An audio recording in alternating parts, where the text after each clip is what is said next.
Well, all right. Big matchup tonight. Was looking forward to this game. I marked this one down. Last home game for the year for the Sixers here as we shut down 2018 going into 2019. We end things good on a high note down here at the center. Come away with a victory, 126-101. Yeah, there was no Kawhi Leonard. There was no Serge Ibaka, but that's okay. You know, because it was a collective team effort. That is still a damn good team out there in Toronto. I think we did great with the fast break points. That is where Ben flourishes. We were freaking fantastic in the paint. We killed them off. We got nice points off turnovers. Defensively, wasn't as bad as usual. You know, we kind of shut down Kyle Lowry for 20 points. He was getting to us early, you know. TJ still needs to limit his minutes that he's getting because he gets burnt every time, but he didn't light us up like a lot of guards have over the past couple weeks. Yeah, right. I mean, it's a big loss for Toronto, even though they didn't have Kawhi, but it's still a collective effort. You know, that's still a damn good team out there. They still have other players than Kawhi. It would have been nice to see if we could have got this victory with him there and Ibaka, but the bench still needs help, absolutely. I'd still like to take this as a victory, though, you know, because I thought we flourished in a lot of areas that we struggled in previous. I really wish Kawhi would have played just to see, you know, match versus match to see if we could have taken this team. But I still think this team without Kawhi, and I seen this team beat Golden State without Kawhi Leonard too. So collectively, they're still a really good team. Exactly. We just got to enjoy this. Got to take it as it is. Ben Simmons played phenomenal. I love the aggression I saw out of him. He was all over the place defensively. He was great with, I mean, his vision is just incredible. I mean, I love watching him play live.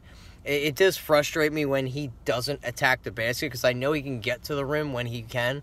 And it makes up for him not to being able to take jump shots. Like, who cares? If you can put in nights like this, like he did tonight, I'm cool with you not taking any jumpers. I would still like him to take it and keep the defense honest, but whatever. He still played great tonight. Embiid had 27 points. I think he had a double-double. Ben Simmons had a double-double.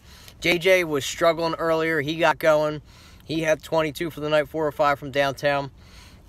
So, and he's still liability on defense, too. And he hit a jumper. Ben finally hit a jumper. That turnaround jumper that he loves to take, he nailed. But everything was going for Simmons tonight. You know, and he kind of disappears against really good teams, and he didn't tonight. So this is the type of Ben I want to see. This is the growth that we want to see out of Ben Simmons. If he cannot disappear against good teams like this, good defensive teams. And he showed up. He was aggressive on the offensive end, and he flourishes on the fast break. And we had, 33? I want to say 33 points on the fast break tonight. Yeah, Redick was nice behind the arc. A couple weeks ago, you stated the trade Ben. I never said the trade Ben Simmons. I said I wasn't happy. I was saying if he doesn't progress, that's what I was saying. If he plays like this is what I want to see out of Ben. Okay? I don't want to see him regress. But if he can continue to do this, I'm not like saying, oh man, look at Ben, look at this is fantastic. Like, this is great. He's got to continue to grow and play like this night in and night out.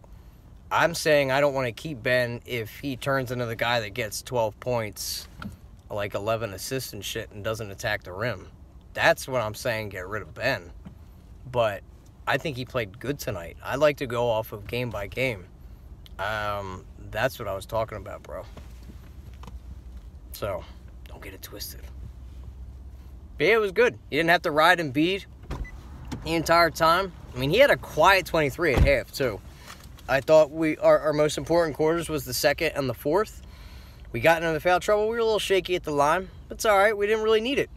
And the bogus calls tonight. Holy crap. What is a foul in the NBA? And why did Ben Simmons get a technical? Was it because he sat down on that chair?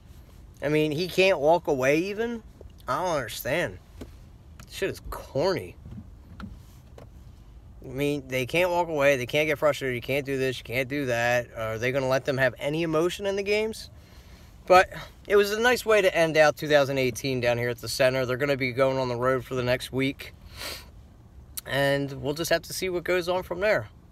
Ben Simmons didn't wear his little headband. Jimmy, although he didn't have the points, he aided in assists and rebounds. So I just thought it was a good team collective. A good collective effort from the entire team. Bench was weak. We didn't really need them to show up tonight because we rode the starters pretty hard. They got rest at the end. Korkmaz had some good shots tonight. I still think he needs work. And Evie still needs to make a trade. You saw the trade go down with the Wizards and the Suns. I'm not sure why they traded for Trevor Ariza. It's not like they're going anywhere. I don't know why we didn't dip our foot in that pool. You've got, I think Rivers is still out there if I'm not mistaken. They cut him. The Suns cut him loose. So I don't know if we look into getting him, but any help at this point would help. Any aided guard help, especially, since we don't know what's going on with Fultz and Mr. Peanut Allergy either. But we didn't get lit up by guards. I was happy by that. I didn't think Brett's rotation was that quite terrible, and Ben Simmons played the way he played last year. That's what I want to see going forward. To see Ben do this night in and night out. To not have to ride and rely on Embiid dropping 45 points a night and have to do everything. I think a true circus, and I think they would never entertain. Could you repeat that question?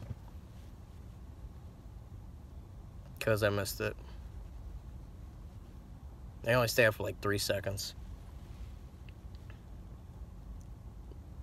But, yeah. Interesting to see what is going to happen in the future. Because we still aren't the best team. Once they get Kawhi back, you know, they're still best team in the East. We're going to have to go through Toronto. I'd still like to get home court. But we still have a lot of work to do, guys. All right, this is Kyle Gaffner with the Bitter Birds. I'm going to get out. This is a big win for us, 126-101. Big quarters, big progression from Brett, big progression from Ben. Didn't have to rely on Embiid. Korkmaz's jumper was wet tonight. Let's keep it going. JJ's got to get more, play again a lot like he did tonight because he struggled over the past 5 games. He's very, very streaky. We didn't have ShamWow tonight. He played very bad. ShamWow was off tonight. His jumper was flat. Defensively, he got eaten alive. So if we're really going to move on from JJ next year, because I don't know if we're going to re-sign him next season, even though he loves to play here and he probably wants to end his career here, you got to work out money situations, so on and so forth. Then you got to rely on if Jimmy's going to re-sign here. It all depends where this team's going to go in March and April, and what we can do going into the playoffs. But we are still far away from there. You guys have a Merry Christmas. Happy New Year if I don't talk to you by then. But I'll be doing some Sixers post games. All right, guys, I'm out. Peace.